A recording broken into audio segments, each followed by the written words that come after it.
Now this is Advanced Accounting Semester 3 Chapter 1 17th Problem Retirement Problem. Basu and Das are two partners. इसमें बासु और दास दो partners है. Profit and losses उन लोग equally share कर रहे हैं. अगर इक्वली दे तो वन हाफ लेना, हाफ लेना इसको. और जून 30 2005 उन लोगों की ये बैलेंस शीट है. And this are the adjustment. Basu retire हो रहा है इसके अंदर. एंड गुडविल जो है सो इन लोगों की 11,000 है. स्टॉक 10,000.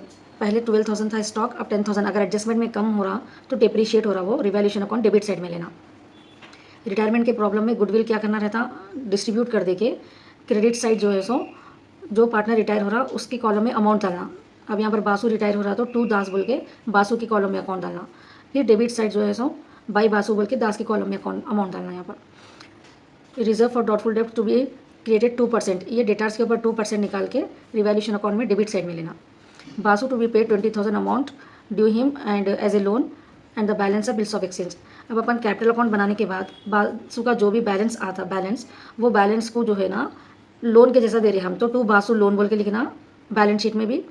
और बिल्स ऑफ एक्सचेंज बोल के रिमेनिंग बैलेंस जितना भी उसका बैलेंस आता वो बैलेंस को जो है सो लोन और बिल्स ऑफ एक्सचेंज के टाइप में दे रहे हम. इमीडिएटली कैश नहीं दे रहे हम. बासु रिटायर हो रहा तो 2 मंथ्स का एक बिल्स ऑफ एक्सचेंज दे रहे और एक लोन दे रहे 9% का. It's clear. With the question of general entries and balance sheet of Das we have to prepare. General entries revaluation account data to stock account. अगर एसेट डिक्रीज हो रहा तो revaluation account data to stock account रहती entry. तो asset पहले अपने को 12,000 था, एडजस्टमेंट में 10,000 है. ये 12,000 और 10,000 का डिफरेंस लेना खाली रिवैल्यूएशन अकाउंट में 2,000.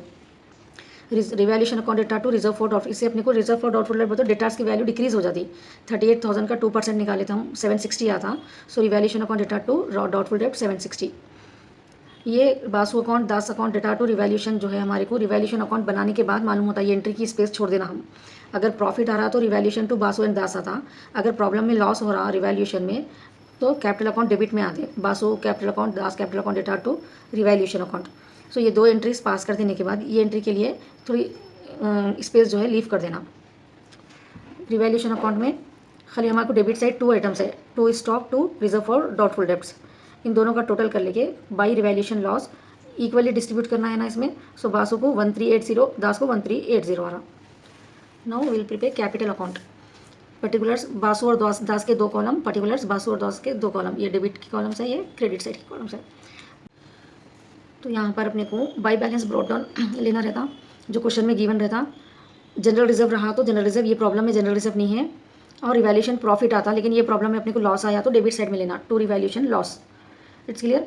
अब गुडविल का क्या रहता है रिटायरमेंट में प्रॉब्लम में, जो भी पार्टनर रिटायर हो रहा उसका पार्ट अपने को कैलकुलेट करना पहले. अब ये प्रॉब्लम में जो है सो 11,000 गुडविल है, बासु रिटायर हो रहा हूँ तो 11,000 का हाफ कर लेना.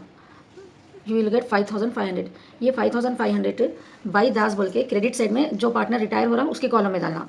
देन अगेन सेम अमाउंट जो है ना टू बासु बोल के दास बासु कैपिटल अकाउंट बोल के दास के कैपिटल में जो एग्जिस्टिंग पार्टनर रह रहा उसके डेबिट साइड में लिखना.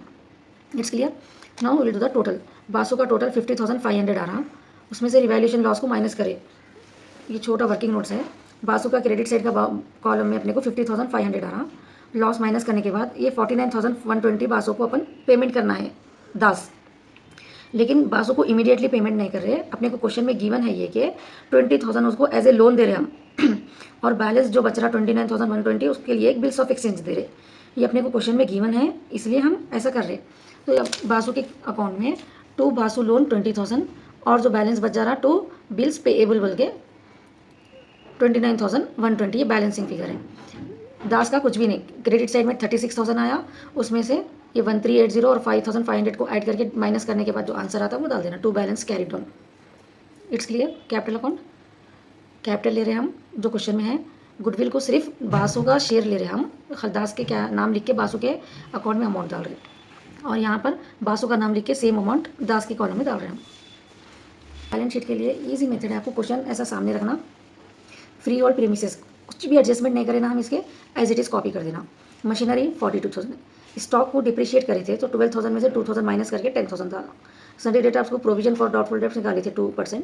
तो 38,000 में से 760 को माइनस करके बैंक बैलेंस. इसमें बैंक बुक बनाने की जरूरत नहीं पड़ी हमारे को, एज इट इज़ क्वेश्चन में का bank balance. You will get 1,18,040 rupees on asset side. Now liability side में creditors 39,800 as it is. Capital उन लोगों का ये ओल्ड कैपिटल नहीं लिखना अब। बासु लोन बोल के 20,000, बिल्स पेबल बोल के 29,120। दास का जो भी बैलेंस आता है यहाँ पर, ये कैपिटल अकाउंट में जो भी अपने को बासु का क्या था, लोन था और बिल्स पेबल था 29। उसके बाद दास का जो है सो 29,120 बैलेंस है। You will gate 1,11,10,040 on liability side. So simple problem, just practice it, you will get it.